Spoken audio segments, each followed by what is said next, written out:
မြမလက်ရွေးစဉ်ဘောလုံးကစားသမားဟောင်းမိုးဝင်းအကြောင်းတစ်စိတစ်စောင်းမိုးဝင်းဟာ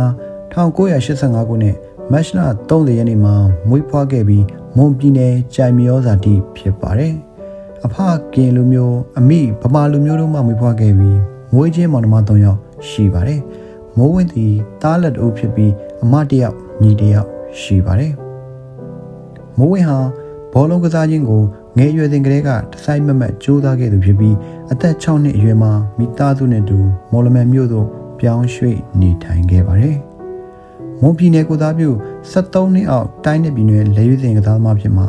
အသက်14နှစ်အရွယ်တွင်ရန်ကုန်မြို့ရှိအားကာသိပ္ပံသို့တက်ရောက်တင်ကြားခွင့်ရရှိခဲ့ပါတယ်။မိုးဝင်းသည်2001ခုနှစ်တွင်စီးပွားကူးသန်းဝန်ကြီးဌာနဘောလုံးအသင်းမှစတင်ကစားခဲ့ပြီး2005ခုနှစ်တွင်မြမလက်ရွေးစင်ဘောလုံးကစားသမားဖြစ်စတင်ရွေးချယ်ခြင်းခံခဲ့ရပါတယ်။မိုးဝင်းသည် CB player စန္ဒဘတ်ကစားသမားစစ်တူဖြစ်ပါတယ်။တွန်းတိုက်မမထန်ထန်ကစားဟန်ကြောင့်တက်တန်းလိုက်နီးပြများရဲ့အားထားရတဲ့ကစားသမားတစ်ဦးဖြစ်လာခဲ့ပါတယ်။မိုးဝင်းသည်မြမဘောလုံးသမိုင်းတွင်စီးကိန်းပြိုင်ပွဲကို၄ချိန်တိုင်မြမလက်ရွေးစင်ဘောလုံးကစားသမားအဖြစ်ဝင်ရောက်ရှင်ပြိုင်ခွင့်ရရှိခဲ့ပြီး2005ခုနှစ်တစ်ကြိမ်2009ခုနှစ်တစ်ကြိမ်2009ခုနှစ်တစ်ကြိမ်2011ခုနှစ်တစ်ကြိမ်၄ချိန်တိုင်အရှိတောင်အာရှစီးကိန်းပြိုင်ပွဲကိုဝင်ရောက်ရှင်ပြိုင်ခွင့်ရရှိခဲ့ပါတယ်။မိုးဝင်းသည်နောက်တန်းကစားသမားတဦးဖြစ်တော်လဲလိပြိုင်ပွဲ၏အကောင်းဆုံးကစားသမားဆုကို2010ခုနှစ်တွင်တတိယအဖြစ်ရရှိခဲ့ပါတယ်။2006ခုနှစ်မာရီကာပြိုင်ပွဲတွင်နိုင်ငံလက်ရွေးစင်အသင်းနဲ့တူရွှေတံဆိပ်ဆုကိုစုခုပေးနိုင်ခဲ့ပါတယ်။မိုးဝင်းသည်2005ခုနှစ်မှ2012ခုနှစ်ထိ9နှစ်တိုင်တက်တန်းလိုက်မြမလက်ရွေးစင်ဘောလုံးသမားဖြစ်နိုင်ငံတကာပြိုင်ပွဲပေါင်း56ပွဲရှင်ပြိုင်ကစားခဲ့တဲ့ကစားသမားတဦးလည်းဖြစ်ပါတယ်။မိုးဝင်းရဲ့ professional ကစားသမားဘဝပါဝင်ကစားခဲ့သောကလပ်အသင်းများကိုဖော်ပြပေးပါမယ်။2000ခုနှစ်မှ2008ခုနှစ်အတွက်စီးပွားကူးသန်းဘောလုံးသင်းမြန်မာ National League ပြောင်းလဲပြီးချိန်မှာ2008ခုနှစ်မှ2010အထိကမ်ဘောဇာ FC အသင်း2010မှ2014ထိနေပြည်တော် FC အသင်း2015မှ2016 AR United FC အသင်း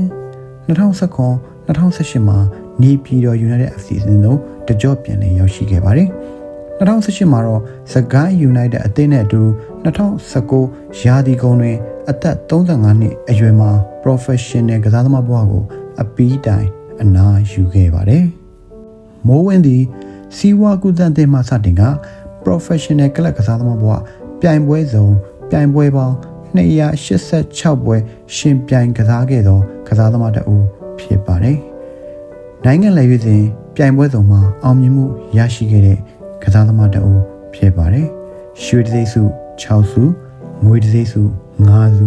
ကြေးတံဆိပ်ဆု3ဆုရရှိခဲ့တဲ့မြမလက်ရွေးစင်ဘောလုံးကစားသမားတဦးလည်းဖြစ်ပါတယ်။မိုးဝင်းရဲ့ professional club ကစားသမားဘဝအောင်မြင်မှုများစီးပွားကူးသန်းအသင်းမှာလိအမှတ်ပေးပြိုင်ပွဲ3ချိန်ချန်ပီယံဖြစ်ခဲ့ပါတယ်။ AR United နဲ့ဗိုလ်ချုပ်အစံတိုင်းကိုချန်ပီယံ2ချိန်တိုင်ရရှိခဲ့ပါတယ်။နေပြည်တော် FC နဲ့တူမြန်မာ National League ဒုတိယဗိုလ်ချုပ်အစံတိုင်းဒုတိယရရှိခဲ့ပါတယ်။မိုးဝင်းသည်2010ခုနှစ်မြန်မာ National League တွင်အကောင်းဆုံးကစားသမားတစ်ဦးဖြစ်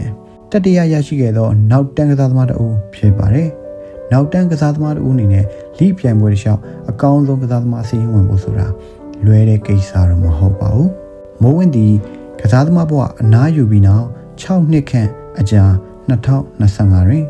မြန်မာဘောလုံးလောကသို့နီးပြအဖြစ်တကြော့ပြန်ခြေချလာခဲ့ပြီဖြစ်ပါတယ်။ FIBA တိမှတ်ပြု Professional နီးပြလိုင်စင် B လိုင်စင်ကိုဖြည့်ဆို့အောင်မြင်ခဲ့ပြီးလက်ရှိမှာနီးပြဘဝကိုခြေချနိုင်ရန်လက်ရှိမြန်မာ National League 2တွင်ပါဝင်ကစားနေသော Glory Goal FC ရဲ့လက်ထောက်နီးပြဖြစ်ဆောင်ရွက်လျက်ရှိပါတယ်။လက်ရှိချိန်တွင်မိုးဝင်းဟာရန်ကုန်မြို့တွင်အခြေချနေထိုင်လျက်ရှိပြီးမြမဘောလုံးလောကသို့တကြော့ပြန်ဝင်ရောက်လာခဲ့ပြီးဖြစ်ပါတယ်။ယခုဖော်ပြပေးခဲ့တဲ့အကြောင်းအရာလေးကတော့မြမလက်ရွေးစင်ဘောလုံးကစားသမားဟောင်းမိုးဝင်းအကြောင်းတစ်စိတ်တစ်စောင်းပဲဖြစ်ပါတယ်ခင်ဗျာ။နောက်ထပ်ဘလို့ professional ကစားသမားတွေရဲ့ဘဝဖြတ်သန်းမှုတွေ အတွေ့အကြုံတွေအောင်မြင်မှုတွေကိုတင်ဆက်ပေးမလဲဆိုတာကိုစောင့်မျှော်ကြည့်ရှုဖို့အတွက်ကျွန်တော်တို့ရဲ့ YouTube channel နဲ့ Facebook page လေးကိုလည်း like and follow လုပ်ပေးထားပါအောင်ခင်ဗျာကျေးဇူးအများကြီးတင်ပါတယ်